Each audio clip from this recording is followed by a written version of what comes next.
week in racing. It's time to recap it.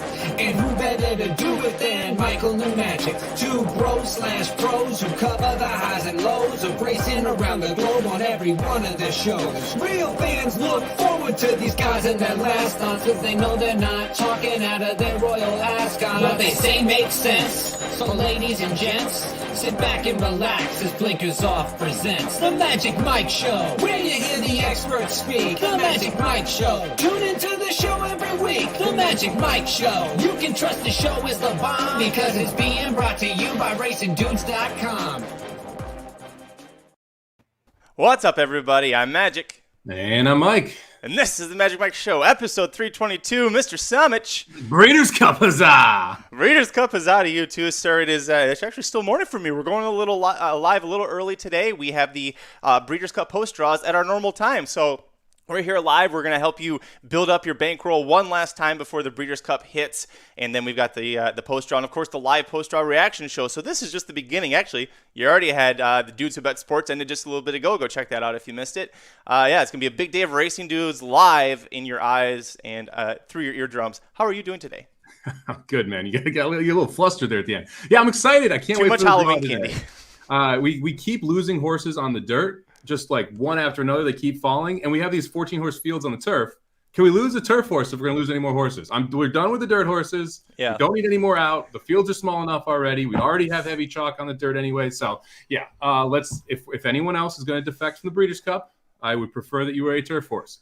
But, yeah, it's been a good day. It was fun. Been diving into the Breeders' Cup past performances, obviously. And then, Horse Tourneys puts out a $500 BCBC qualifier, and I'm sitting here printing out Zia Park's past performances on a Breeders' Cup week. Definitely not something I expected to do, but hey, what you got to do? You got to shoot your shot when you got a chance, right? Absolutely. I saw that this morning. I was like, of course. Everyone else was like, okay, Breeders' Cup. Mike's like, $500 DGen tourney. Got it. Let's do it. Because of course. No, this was I'm very excited. Yesterday was like the last day to kind of, at least for me, just kind of take a breath, collect your thoughts, because this we're going to be in overdrive now. We had Halloween last night. It was the first Halloween for us as parents, which was fun. You guys did a big dress up too. Talk about Halloween with Lily. Yeah, it's interesting. We were joking about it before the show. It's amazing how this holiday evolves. Like as you're a kid and you're young, you're like, yes, candy. And then you get to high school and it's all about the costumes and the parties. Then you go to college and Halloween takes a totally different turn, as does when you're early 20s. And then you have a kid and you're like, what's the cutest family costume we can come up with? It's amazing how it evolves as you get older. But it was good. We went trick-or-treating. All the houses had alcohol at them, which was kind of nice for the parents as well. So we were able to get some Jell-O shots in and get some tequila shots at one house, which, definitely got I was Kristoff and Jenna was Elsa. Got the cast of Frozen a little sauced up as we were getting some candy with our daughter. But hey, what can you do? It's Halloween. Got to enjoy it. We planned differently because we obviously haven't gone trick-or-treating in this neighborhood yet before. So his grandmother, my mother-in-law, and her sister are in town for the week to help, which is nice. It frees me up for some more Breeders' Cup stuff. But they came with us to go trick-or-treating, and we did a Wizard of Oz theme. So I was a scarecrow, my wife was Dorothy, and he was the little cowardly lion. They both dressed up as witches. They both love scotch, and I've got a giant bottle of Johnny Walker Blue that's been sitting in there for a while, waiting for them to come visit. So that's what they had to drink while we walked around the neighborhood.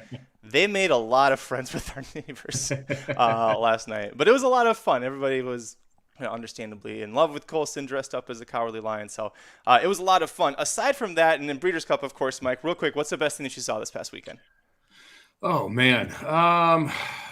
Honestly, the tournaments for the BCBC have been awesome on horse tourneys. I was able to get half a seat on Friday, but like you're getting 4 seats, 3 seats in some of these qualifiers. It's been amazing how much money is flowing into them. And then I'm pumped for the tourneys that we're going to have actually Breeders' Cup weekend as well. You've got both live and pick and praise for both Friday and Saturday solo and the 2 days. It's like $375,000 in guarantees on horse tourneys. So I'm pumped up for the tourney lineup that we're getting for these major days now. It's going to be great, and congratulations not to you because half of a seed. Yeah. We don't award half victories on this show. I'm sorry. So I texted Dr. Ting because I texted him congrats. He says, "Oh yeah, Mike got half the seat," and I said, "No, I don't. I don't congratulate him for half victories." But Dr. Ting got a really big tournament win last week. I think it was a $15,000 tournament or something like that. Yeah, pretty good. Which for him at this point, he's like, okay, yeah. like that doesn't really move the needle. Doesn't really move his needle too much. Best thing I saw, the Red Wings the other night. I texted you about it. It was just absolute insanity how many times they had to. The guys stopped 7 shots in 30 seconds. Only one of those was the goalie stopping them.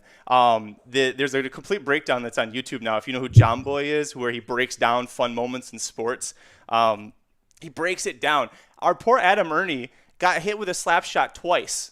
He got hit in each foot. Like, the guy was literally crawling to get off the ice afterwards. But it was just a mad scramble where they constantly looked like they were going to score on the Red Wings that game, and they didn't. And then about a minute later, there never was a stoppage, and the Red Wings went down and scored. We ended up losing in overtime, but just those 30 seconds, I was like, I've watched so many times.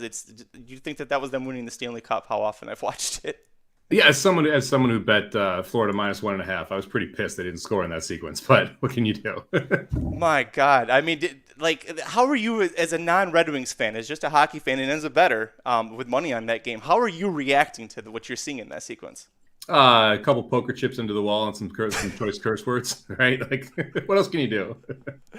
Poker chips in the wall, not the response I was expecting. All right, we are going to be helping you build your bankroll for the Breeders' Cup this week because we're looking at opening day of the very, very short temporary Del Mar meet here, which starts on Wednesday. We're going to look at the late pick 4, which is highlighted by the inaugural running of the Seashell Stakes, which we have a very vested interest in with Moonlight Doro. So let's get into it, Mike. Riders up.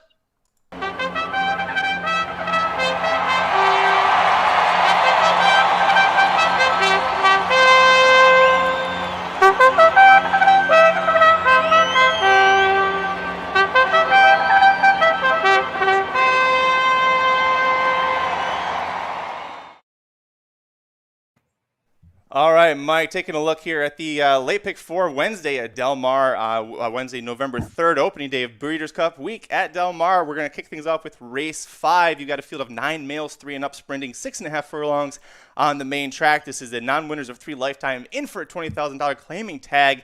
I don't have the morning line odds up here. I believe you do. So let me know who the favorite is along with who you're going to use on top. Yeah, I mean, so it looks like the favorite's going to be Romano, the 1 horse, or Renamo, the 1 horse. And I'm actually surprised. I have this horse on top as well, and I was not expecting favoritism here, but we're looking at a 5-2 favorite on the morning line right now. This is one of those horses where we talk about it all the time. You're looking for a horse that, especially in some of these 6.5 furlong races, you want a horse that's going to be able to close well. Renamo is going to come from off the pace in a race that has quite a bit of speed in it.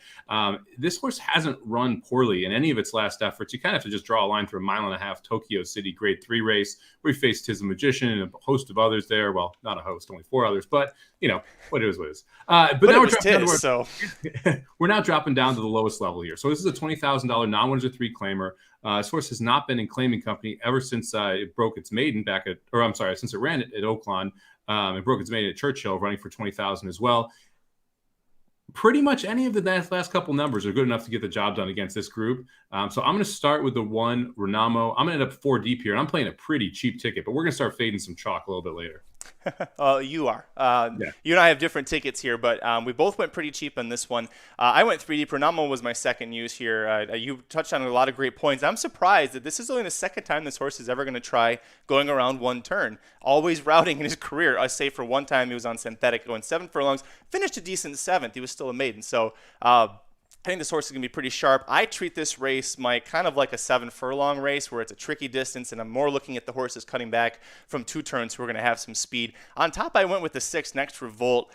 He won going a mile over this track 2 starts back. He got a huge figure, got disqualified. Okay, I watched the replay. He's the best horse in that race. The disqualification was warranted, but that effort will win this race. He returns to the proper class after stepping up to 50K starter allowance. Now he gets back down to straight claimers, 20K. Flavian Pratt is back aboard, who, by the way, rode him through the barn change when he was claimed back in the spring. So the fact that Pratt showed that faith earlier when he was making the barn switch tells me this horse is going to be pretty good. He has another win, a legitimate win over this course, which I find important at Del Mar. So I like him cutting back as well. Did you use the 6? I did not. I actually thought this was going to be the favorite, and that's one of the main reasons I left this horse off the ticket. Last time out, lost to the 1 horse Renamo in that race at Los Alamitos. But the race 2 back just feels like such an outlier.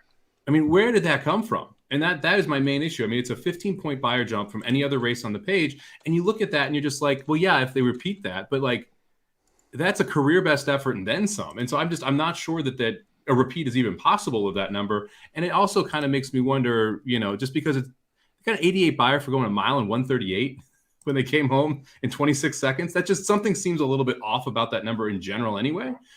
So you're probably taking a small sample size at the track because of the time and the buyer.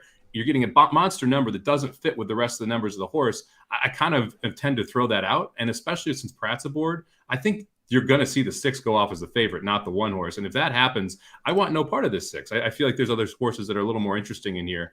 I went with a 4 horse Speed Pass as my next horse in. This is the only speed horse that I'm going to play simply because I think this is the speed of the speed. Little concerned about the 6.5 furlongs because I think that last half furlong could be a huge issue for Speed Pass. But I like the fact that Hansen is going to run this horse back at this $20,000 level, not drop it in class, and is going to put Ellingwood back aboard. Ellingwood, we talked about Ellingwood and Hansen as a combination. Didn't have a great Del Mar 0 for 14, but hopefully they can get it turned around here. They did do very well at Santa Anita prior to that. Still 16% on the year, even with that 0 for 14. And honestly, this is one of the reasons I think it's important to watch this sequence. If you're not going to play it, to watch Del Mar on Wednesday and Thursday. It's going to tell you a lot about how they have the track set up. We don't know how tight this track is. I mean, last year at Keeneland, that track was tight, and you saw a conveyor belt style, a lot of speed, a lot of track records being broken. I don't think we're going to see track records falling left, right, and center. You might see 1 or 2 because of the talent of the horses, but we do need to have an idea of how fast the track is playing. And races like this will give you a good idea. Like if Speed Pass is able to wire this field and goes 22-2, that's a bad sign for the horses over the weekend that are going to be trying to make up ground because that's going to show it's more of a speed favoring track. Yeah, no, that's a good point. I didn't use Speed Pass, but I went back and forth, and you make all great points. I did like that Ellingwood was going to stay on. And that horse last time out, this is a speed horse, as you talked about, lives up to his name, who basically blew the start last time out as a 9-5 favorite at this level, going half a furlong shorter. So if you like the horse then, you have to like the horse now. I think that you're looking at a 4-1 morning line up there on the screen. This horse was 9-5 last out, and I'm with Mike. I think that the 6 horse is going to take a lot of money. Obviously, the 1's going to take money. I think you're going to see the 4-1 float up a little bit, which is going to help you a little bit. My big concern, this is a horse that Bob Baffert had and was hitting the board a lot, and then Bob Baffert just kind of gave up. Now, he could have given up because that was he's at that point of the year, he's got all the 2-year-olds coming in, and he needs to make space in the barn. This isn't a graded stakes winner for him. You chuck him. So potentially there's still talent there. That is my concern, but Hansen and Ellingwood is a really dangerous combo. The 3rd horse for me, just to the outside, I went with Active Account for Doug O'Neill, who has 2 in here, and I'm only using this one. If you use the 8, we can talk about why I didn't. But this horse is 2 for 2 dirt sprinting. Yes, it was last time was 16K claimers, but that's when Doug O'Neill went down and got this horse. I don't understand why this horse, why Dean Peterson tried routing him. Then Doug O'Neill was like, well, let's put him on the turf. Well, that didn't work out very well either. Now he comes back down to dirt sprinting. He's got good tactical speed. He should be close. The concern here, kind of like what you had with Speed Pass, I don't know if 6.5 can do. He can do 6, and he can't do a mile. Can he do 6.5? That's kind of a big question. Ricardo Santana Jr. is picking this up. First of all, I'll watch and see if he ends up keeping the mount here. He's kind of losing mounts left and right at Del Mar, but I think that despite the speed figures being low, the 2 times he was dirt sprinting, 60-70, if he can take another jump like that, I think he's got a decent chance here as an upsetter. What are you seeing for 6-1 odds? Okay, yeah, I like that for his price. Yeah, you get 6-1 on Active Account. I did use this horse. I think dirt is the preferred surface. They took a shot in the $50,000 optional or the $50,000 starter allowance. Horse didn't do much on the turf. We're getting back over to the dirt. This horse just seems logical to me. And O'Neill has 2 in here. I am going to use both of them. We'll get into changed cash in a second here. But this is one of those where O'Neill took a shot, and now he's putting it back down to level, which I think makes more sense on the surface that the horse likes. And the fact that this horse won at 6 furlongs over the Del Mar dirt, I think is a positive as well in the last season, or in that full Del Mar season. Then, yeah, the 8 change cash, the other horse I'm going to use here. And this is one of those where I think you just have to draw a line completely through that last race. It was the first time in the Doug O'Neill barn. It was the first time the horse had ever been on the lead. And I feel like that horse wants to come from off the pace a little bit more. You have other speed in here who should set up as targets for the 8 change cash. And if that's the case, I think having the ability or having the opportunity to be able to run into a couple horses makes Charge Cash a lot more dangerous than anyone else in this field. And we've talked about that kind of $50,000 star allowance field. Well, Charge Cash actually won one of those. Yes, it was not at it was at Pleasanton, not one of the bigger tracks, but was still able to get the job done in that race, which has that $50,000 pool. So for my money, I felt like, if I'm going to have a cheap ticket, my ticket is very cheap. I'm only going to play a $24 ticket here. I don't want to get knocked out where I feel like I'm leaving out the favorite in the 6 next revolt because I didn't play the other Doug O'Neill, who I think does have a legit shot. Yeah. Listen, I'm looking at this, and I have it for $1. My ticket costs $30. Maybe I can add the 8 here, because you're right. It'd be kind of dumb for that reason to get knocked off. I don't like that this horse hasn't had any real strong success on the Southern circuit. All of his success comes north. And yeah, it was Pleasanton, but that's the fair circuit. It's a lot of times it's Golden Gate horses and Los Al horses that go up there for those races. So he does have the dirt success, so he has that going for him. I will give you a stat, and it applies to both Doug O'Neill horses. He is 30% in dirt sprints with horses that are second off the claim in claiming races, which is what you have with both of these horses. So based off of that shit, I think I need to add the 8. I don't like him. I don't like that he hasn't done well, but it's... So 60% of the time he wins this race. Yes, that's how that was. Stop it. It's too early. My brain isn't used to working this hard to keep up with you this early. They're each 30%. Do we hit all of yours? Yeah. I know how the math works. Thank you. You went 4 deep, right? Yeah, I ended up going 4 deep. Yeah, so I'm going with a 1. Let's move on to the second. 1, 4, 5, 8. 1, 4, 5, 8. I'm going to go 1, 5, 6, 8. Move on to the second leg of the late pick 4 sequence on Wednesday, opening day of the Del Mar meet on November 3rd. Race 6, field of 9 3-year-old fillies routing a mile on the turf. This is an optional claimer if one other than. This is better than a lot of the turf stakes that we get in California that are graded. So this feels like a stakes race to me. I'm assuming that the favorite is going to be your 3-horse Nizuna. Yep, 8-5 for Chad Brown. Carpe Fortuna, the local horse for Peter Urton, is 7-2, as is the 2 Feathers for Phil D'Amato. Boy, and then the odds get really big after that. Mike, I'm seeing the 3 Nizuna. We can talk about her in a minute. I know you're completely against. You're going with some prices, so please go ahead with that. It's more interesting than chalk. Chuck her out of here, man. Let's go with Mraz, the 4-horse on top. And not because I actually think Mraz is a turf horse, more because there's absolutely no speed in here. It's actually the same reason I don't like Nizuna, too. So I think Mraz is going to be able to get a fairly easy lead. The last time this horse was on turf, they went 24-50, going a mile into 16th. I mean, I think you're going to see Mraz be able to go 22-46 and have a 2-length lead and just comfortably cruising up front and be able to take this field gate to wire. So that's why I have the 4 up top. I do think the 2 Feathers is probably going to have the best trip of anybody here. And it's so weird to see Peter Miller with John Velasquez and then see Chad Brown and Flavian Pratt. It feels like that should be flipped here. But yeah, I think the Feathers is going to be able to sit right behind the leaders, which are going to be the 4 and the 5, and be able to get the perfect trip. And Nazuma is going to be, 8 lengths back of what I believe a slower pace with quality horses in front of her. And to me, she's going to get bet down too. 8-5 is a pipe dream. You're going to end up getting 4-5 or even money on this horse. And I get it. I mean, if you look at the last 2 races that Nazuna's coming out of, you've got the 150K Pebbles, but there's Spanish Love Affair who wins it. And the race before that was the Grade 1 Belmont Oaks. The other time we've seen her in the States was at the Breeders' Cup. So it's not like the horse isn't hyped up. It's just, do you really want to choke down 4-5 or even money on this horse who is going to be up against it with the pace, has never touched Del Mar's turf? It's going to have to come, it also hasn't run a good enough race to win yet. I mean, this is another horse that's going to have to improve. And second off the layoff, a second time the Chad Brown barn, a bunch of reasons why it can, but we'll have to improve to be able to get the job done. I'm just not willing to do that at short price, especially when we've got the race after this and you've got another short price favorite. Well, I'm going to try and fade, but I realize a lot of people will not. This is going to be interesting. This is Nizuna's first time getting a Lasix. She started overseas, and then she was in a bunch of races that just didn't let her use it. Chad Brown last year in the fall in Del Mar, he sent 8 horses out for that meet. He entered them in a total of 5 races, all graded stakes. How many of those do you think Chad Brown won? 4. You are correct. Flavius lost the Seabiscuit handicap by less than a length. My point, Chad Brown ships to Del Mar to win. Flavian Pratt is riding. I'm singling her the F up. I understand the pace scenario. I don't care. Yeah. I don't care. I don't care. She's the best horse by a mile. What type of races were those 5 races? Graded stakes. Yeah, what is this?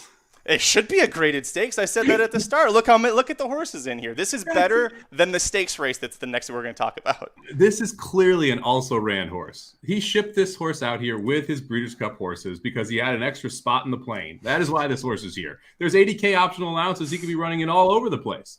Then why wouldn't he send her? If that's the case, why send her? Why not keep her in New York? It's you're costing money to ship her. Maybe Nazuma. Well, not if they had an extra stall on the plane, and maybe domestic spending really likes Nazuma. That's not how that works. We you don't get a free seat on a JetBlue airplane just because there's a spot at the window available. I mean, maybe if domestic spending and Nazuma are next to each other, the domestic spending runs better, right? That could be it. That could be true. Yes. That is a real thing, by the way, where sometimes there is a pony or a barn horse that isn't that good that travels with the star horse because, goddamn it, that horse makes the star feel better. Now, unlikely here because this is a horse that just shipped over, just switched barns. But here's the thing: if to have a horse show up on a Wednesday undercard and then say you're going to compare it to all of his graded stakes horses he shipped in last year, I don't think is necessarily apples to apples. That's all I'm saying. She's probably closer to Flavius than domestic spending. That's true. Yeah, no shit. They're all probably closer to Flavius than domestic spending. Well, because domestic spending won last year and Flavius lost last year. That was right. my point. Well, and also domestic spending is a much better horse than Flavius. And these are all much worse than both of those. So anyway, back on track here. Yeah, so I'm going to go with Miraz on top. Hopefully we can wire the field. I like Feathers a lot here too, and I would consider a win bet on Feathers if the 7-2 price floats up because to me those two horses are going to have a tactical advantage. The other horse I do like and I'm going to use is Carpe Fortuna, the 5 horse.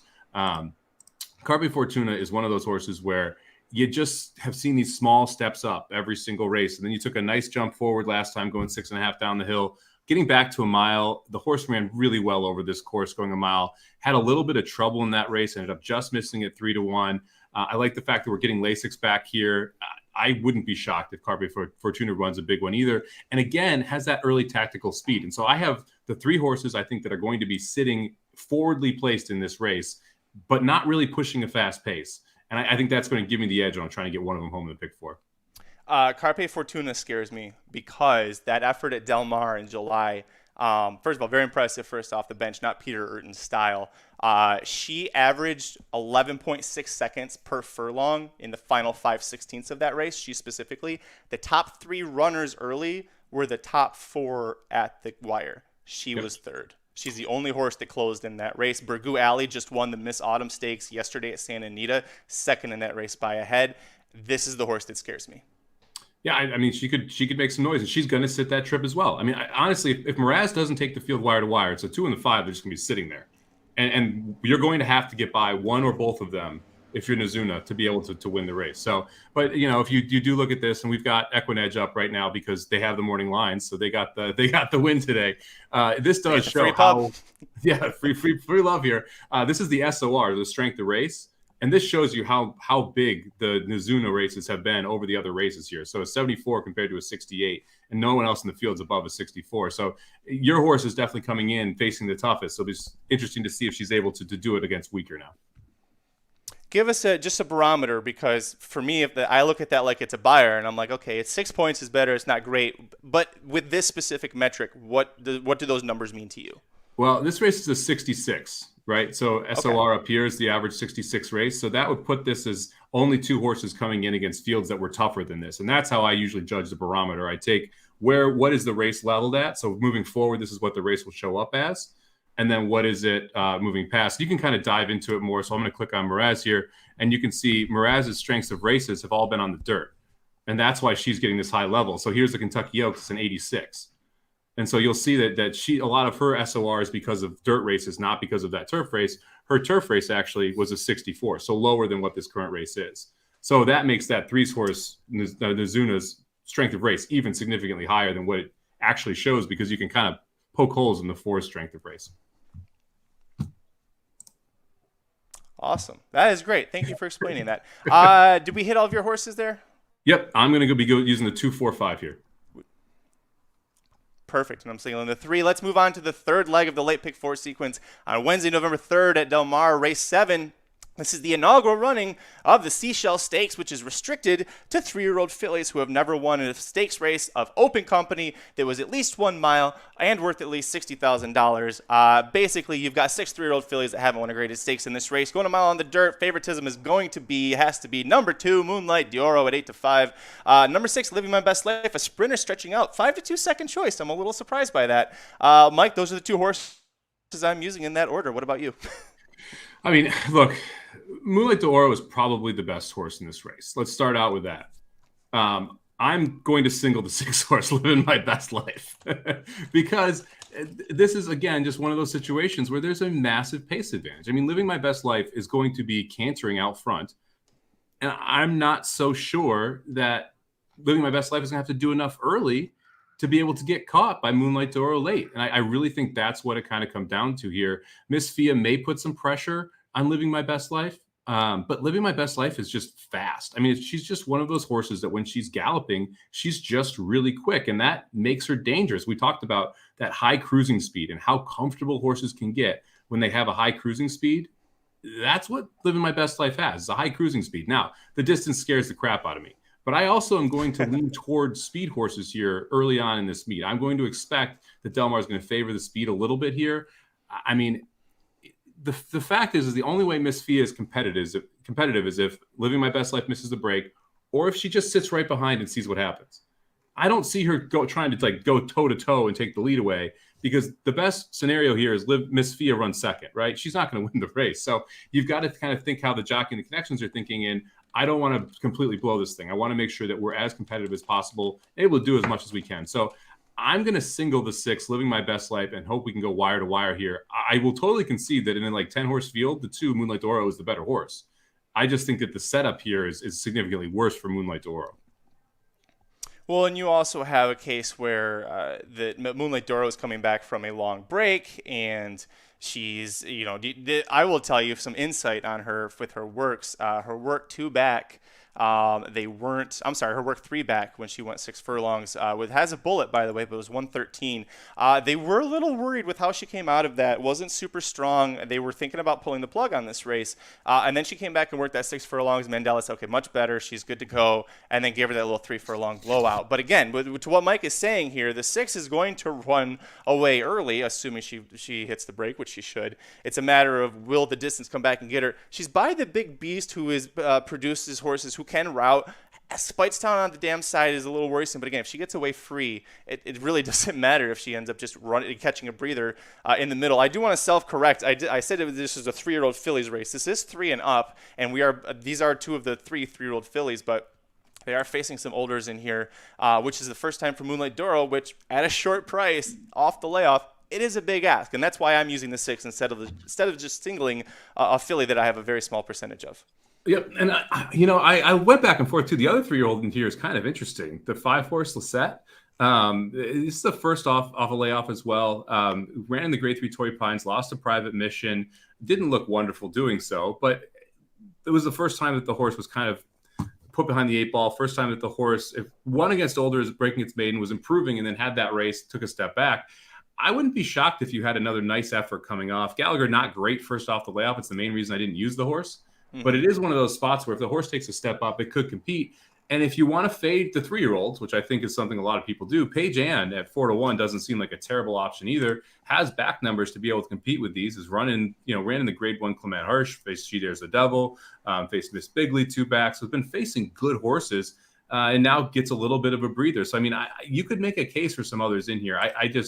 For me, I felt like both the last race and this race, you single the 3 last race, or you don't play the 3 at all. Here, you single the 2, or you don't play the 2 at all. And so if I was going to go too deep, I'd actually use the 3-horse next. I'm curious to see how many of these fillies make the gate, because this feels like a race where they got 6 to show up and probably 2 are going to drop out. I don't know which 2. It just feels that happens a lot in California, but we'll see what happens. We'll plan on all 6 running and move on to race 8, the 4th and final leg of the late pick 4 sequence at Del Mar on Wednesday, November 3rd. Mike, this is a field of 9 Cal-bred maiden males, 3 and up, going a mile on the turf course. Lots of ways to go. This is the deepest I went. I went 5 deep in here. The one that I'm most interested about, but coming off a big layoff, is the 2 Lil Nas 7-2. The second choice behind the 9 horse for Doug O'Neill. Hail Freedom at 5-2, your favorite, but platooned all the way outside. Lots of ways to go. Like I said, where are you going to go? I'm going to end up on the 9 horse all the way on the outside. I thought Hail Freedom made the most sense here. The last couple races and really knocking on the door. I like the fact we went long multiple times and cut back to 6.5. Now we're going to cut back. We're going to stretch back out to a mile. Starting to get a little concerned. This is one of those, lifetime maiden type horses because we've been close a couple times, and I'm going to have to start moving away from it. But because I didn't use the favorite in the last 2 races, because I don't think I'll have the favorite in the first leg, I don't mind spreading a little bit here and including the 9 horse as a favorite, especially since I've got the horse on top. My second choice was the 6 horse here. And I mean, look, this is one of those I just think is really interesting. You had a 5 furlong race at Del Mar. Then we go to Los Alamitos. We always talk about Los Alamitos, or I always talk about Los Alamitos, as almost a turf track. Like there's a lot of turf horses that seem to really take to the track. So I don't mind the surface switch there. And now we're getting back to a turf. We got 2 sprints to a route. And guess who picks up the mount?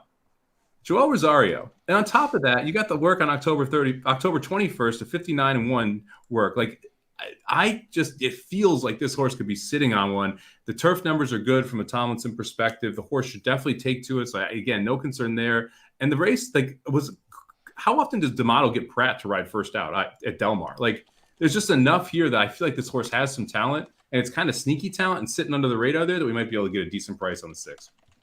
I do. You're hitting on all horses that I like. The 9 was my second choice. Kent DeSormo. Want to say Keith. Kent DeSormo, the rider, is since the Del Mar summer meet has been riding his ass off on the turf. It's been incredible to watch. It looks like the Kent DeSormo that used to be a major threat in the Breeders' Cup races. So it's good to see. Definitely makes this horse a threat.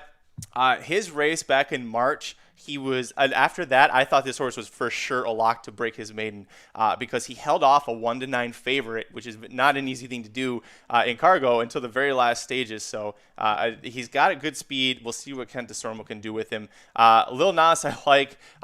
You got Sadler. Pratt's going to stay aboard, but this horse is now debuting for John Sadler after being with Peter Urton as a 2-year-old. But we haven't seen this horse in over a year. Sadler's 15% with a nice ROI. The works have been pretty solid. You got to like the sprint speed, and he's drawn inside, which is something that I like. But there is a lot of speed, which is why I went so deep in this race. Where else are you going? Because you're hitting all my horses. I ended up with so I used Lil Nas as well. I think Lil Nas makes quite a bit of sense in this spot. And for every reason that you stated, look, Pratt gets up on a Sadler horse, first off a long layoff. Like the horse was good enough before, showed speed. The other horse I'm going to use, and I haven't been able to say this in a long time, let's go with the son of the factor on the turf, man. Hey, now. It used to be one of my favorite things. We didn't get to see many of them. Pyeongchang, the 3-horse, just comes off a bullet work on the 28th, going 5 furlongs, going 5 furlongs and 59-3. Mullins, someone who I don't mind second time out. So factor, son of war front horse specifically that I like quite a bit. I don't think that debut was that bad. You go back and watch it. The horse never really looked all that comfortable. It was 6.5 down the hill, which can't be the easiest course to debut on. Sneaky fact here too, this horse is 4. I kind of like that this is a 4-year-old, not a 3-year-old, because a lot of times 4-year-olds first time out, I have no interest in. But that second or third time out, that's when you can start to see some massive jumps because they get to get their mind right around it, and they're a more developed horse than the 2-year-olds or 3-year-olds are second time out. So you can often see absolutely massive jumps when you're that second time out 4-year-old. If this horse takes a step forward, I think 20-1 is a pretty generous price. Yeah, I'm excited about this horse too, and for all the reasons you touched on. I thought that the horse had more ability than what you saw in Mullins. I think he's like 6% or 7% with debuting maidens. Mullins, by the way, was very cold all summer long, but started to pick things up a little bit at Santa Anita. The 3-horse also has siblings who have won on turf, so 3 of them. So that bodes well for this horse. Stretching out with the factor. Yeah, everything you said was great. The last horse that I used, because I went 5 deep and you've nailed everybody else, was the 5 really big news for Tim Yakteen. Maybe 6 time will be the charm for this horse. He has finished 3rd over the Del Mar turf before. It was 2 back, going a mile and a 16th. Santa Anita, they kept trying to sprint this horse, and he's doing okay. I like the cutback, and now we're going to stretch back out again. This is a son of Mr. Big. His horses are a lot of fun to watch. They usually represent what the sire's name is. So you remember when Caleb Keller was on, by the way, to do a Pick 4 show with us. He made the joke that Mr. Big horses, by rule, you have to put big in the name. Well, really big news is where you're going to get that. Umberto Rispoli, I feel like, is getting a little forgotten about because it's Breeders' Cup time and all the big jockeys are coming in. This guy's pretty damn good on the turf course, Mike. I think this horse is going to get forgotten about because he's 0 for 5. I think maybe he goes 0 for 6. His 2 route performances haven't really popped off the page, but I think he's kind of sneaky here. What about you? I think we've covered this horse at least once, maybe twice. Probably with Caleb. The last you've got Santa Anita 9, you've got Del Mar 8, Del Mar 11. All of those would fall into Magic Mike sequences.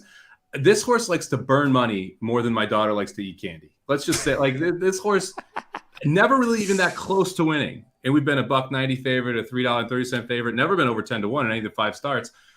I just couldn't do it.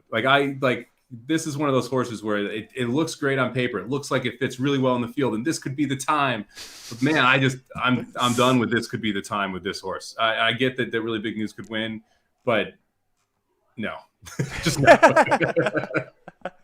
Do you think that we get at least does the price get better than 6 to 1? Because that's a little reason why I like this horse. Not the main reason, but a little bit. I mean, honestly, it should. Let's just start there. Like, the horse that's inside of it, just about enough. It is 12 to 1 morning line, double the morning line price, and the buyers are almost identical. The last 3 races, like almost every single horse in this field has that like high 60s, high 60s, mid 60s buyer numbers. That's what really big news does every time. Like, so to then say that horse should be anything lower than 10 to 1 to me is kind of a little nutty. But the problem is that he's so big is that he's literally been bumped and steadied in 4 of his 5 races. He just needs a clean trip.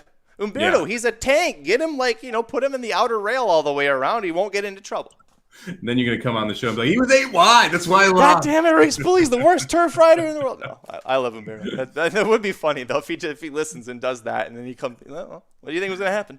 And it's going to be interesting to see what happens here. I mean, the one horse is clearly your speed of the speed, right? But there's obvious concerns around, can the horse get any more than 5 furlongs, let alone a mile?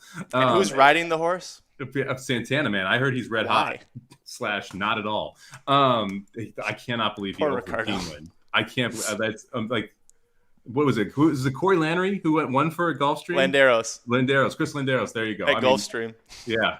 Whoa, geez. Anyway, so like there is going to be pace in front for really big news to run into. It's just if I'm gonna pick someone to close from off the pace, it's not going to be really big news. And the one time he goes a mile.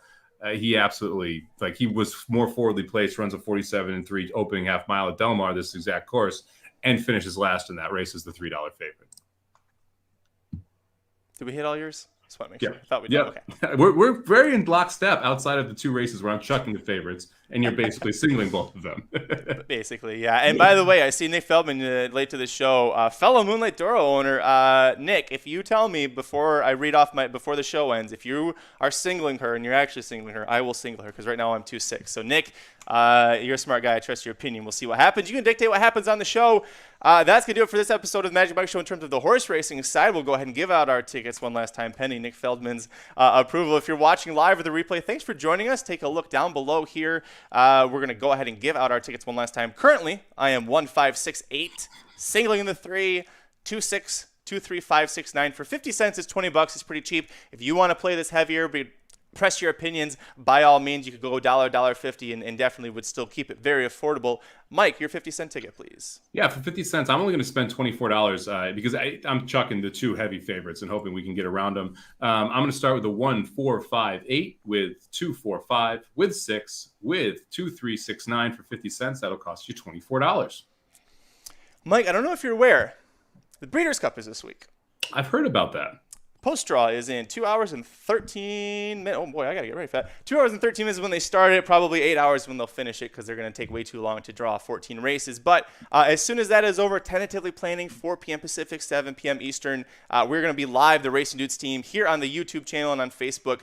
So go to the YouTube channel if you haven't yet. Subscribe, hit the notification bell. That's important because that bell will literally send your alert to your phone, your computer, wherever, to let you know that somebody's going live. And that way you do not miss it in case we end up not making that 4 to 7 p.m. Slot there. But I'm very excited about it. I know Mike's excited about it. We've got the Breeders' Cup Inside Track Wagering Guide. It's available for pre-sale. Go to racenews.com and check that out. We're going to have the 14 Trends is still, betting trends is still available absolutely for free. So go check that out. But it's going to be a lot of fun. It's a lot of Breeders' Cup action. We can cut the horse racing short unless you got anything else that you want to add before we talk some football. No, I think Frankie brought up a great point here. You know, like he talked about how watching the races, watching the track specifically Wednesday and Thursday are important. I could not agree more. Like, even if you're not playing, just watch the replays at the end of the day. Just run through the replays real quick and watch all the races and see if you can catch anything. Interested in how speed does on the dirt, interested in how speed does on the turf. Specifically, if there's like long shots that are starting to win on the front end, like that is something that is very concerning. And I'm interested in the fractions. Like, are we going to see some of these better fields, specifically on the dirt, go 24 or go 23, 48? Are we going to see them go 22, 44 and be able to keep the speed? Like, to me, the fractions and the finishing times are going to be as important as anything else, just because I want to understand what the racetrack is ready to do. Yeah, that was a great point. And thank you for the comment. That was very nice, Frankie. Nick Feldman brings it. I was meant to bring this up earlier and I forgot. So, Ain't Easy is out. Joel Rosario is supposed to ride in Breeders' Cup Juvenile Fillies. The moment the word breaks on the backside that she is out and Joel Rosario is available, Asmussen says, bye, Ricardo, who's ridden Echo Zulu and all three of her starts to wins. I'm going to put Joel Rosario on. And when asked about why, he said, because of where the race is being run. I thought that was a great way of saying Joel can win at Del Mar, Ricardo can't win a one-horse race on the moon. I mean, that's a rough one.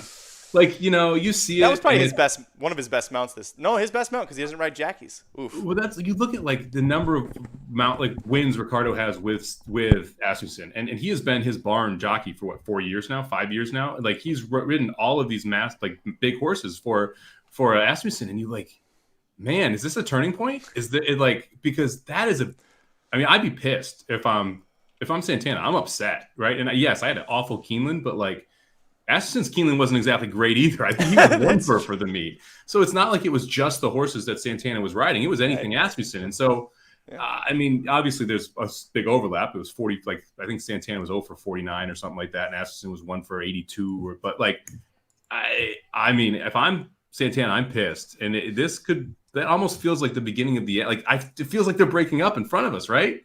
Like, it's crazy that you're taking Santana off that horse, especially since Santana's got to be like, what the hell? That's a huge horse for me.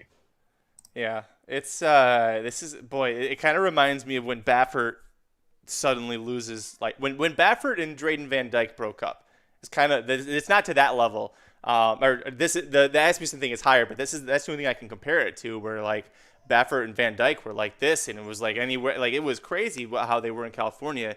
But then this is on a national level, like you're saying. It's crazy. We'll see what happens. I remember the 2016 Breeders' Cup, Forever Unbridled, was supposed to be ridden by, I want to say it was supposed to be ridden by Velasquez and got replaced by Rosario, or vice versa at the last second. And then she ends up getting third, and both jockeys were given the same amount of money, the same full share. The owner had to pay that. We'll see if there's anything that possibly happened. That hasn't been named as a rider officially yet, so I don't think they have to do that. But yeah, Asmussen's going to have to do some ass kissing to make sure his top boy is still happy.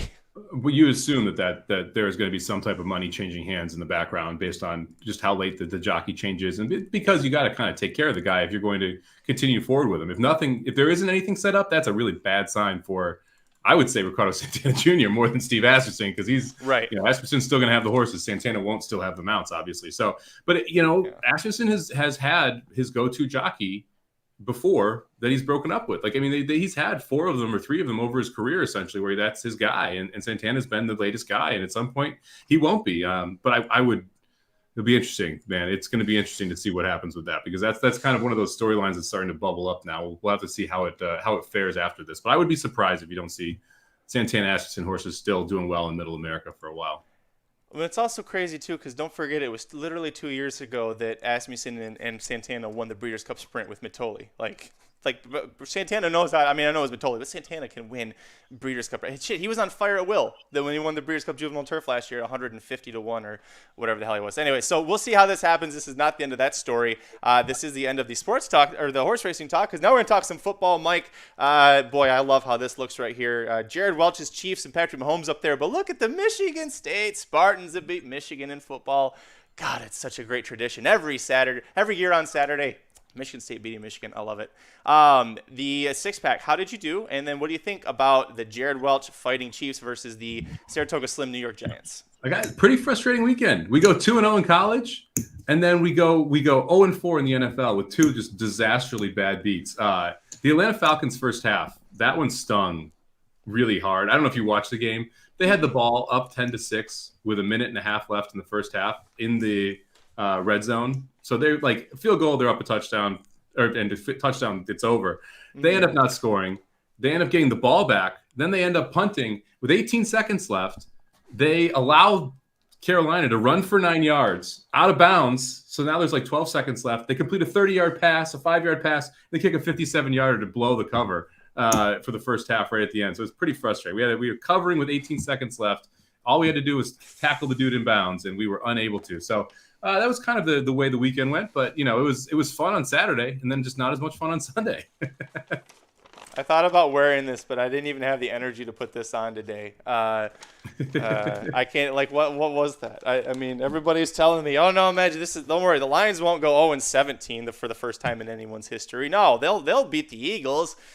No. The chances are dwindling. And that's one of the reasons, like, I took the Lions plus 3.5. And, man, like, you got to start being worried about where they're going to be able to get a win now. I mean, there's just only so many games left in the season, and there not a lot of them are winnable for the Lions. They're already 0-8. That's not good, you know. And you look through their schedule, it's like Steelers, Browns, at Browns, loss, versus Bears, versus Vikings, loss, at Broncos, versus Cardinals, at Falcons, at Seahawks, versus Packers. I mean, and the Packers put the final nail in our 0-16 coffin. You think they don't want to be the one to make it 0-17? My NFL fandom. I would say my NFL fandom's for sale, but the Rams traded for Von Miller, so I've got like that much hope. Honestly, like it's like if and the problem is like the Packers would probably clinch the division by that point, right? So you're thinking because Minnesota's a freaking train wreck. That last night, oh my God, how do you lose that game? So then the Packers are playing Jordan Love, but that's probably one of the teams you don't want to play with their backup quarterback because Jordan Love is going to be like, I'm going hard. I want to get another contract. I want to get out of here. Or I want to take over the team next year. Like that's not even going to be a lay down game where a lot of these, you know, Buffalo week 17, you get Trubisky, you're like, yeah, that's fine. Let's take it. Let's go, you know? But like, or, you know, you get Cooper if it's Dallas, like there's some bad backups on good teams and Green Bay's just not one of them. I mean, maybe the Falcons game is your winnable game now. I mean, but that's on the road. Like it's tough. Well, you know what's not tough to listen to is Dudes Who Bet Sports. It was another great episode earlier today, so you can go check out the replay, the podcast. It can be downloaded anywhere you listen to the Magic Mike Show podcast or Blinkers Off. And, of course, over at the YouTube channel where you need to be subscribed. But listen back for this one, the Papa Dude's potato chip story. It was a new classic on there. It had me rolling. So at the very least, go listen for Papa Dude and the potato chip story, and you'll understand why I love that. Mike, we can get out of here because in 2 hours and 4 minutes, the Breeders' Cup post draws are happening. We got to get ready. So we're going to take off. Thank you so much for joining us today for this episode of Magic Mike Show. Make sure you follow us on Twitter. I am at Curtis Kalleward. He is at Somobomb 18, number 1, number 8. Corporate Overlords are at Racing_Dudes. And once again, we will be live, tentatively planning today at 4 p.m. Pacific, 7 p.m. Eastern to react to the post draw. So bring your questions for that. We'll have a lot of fun.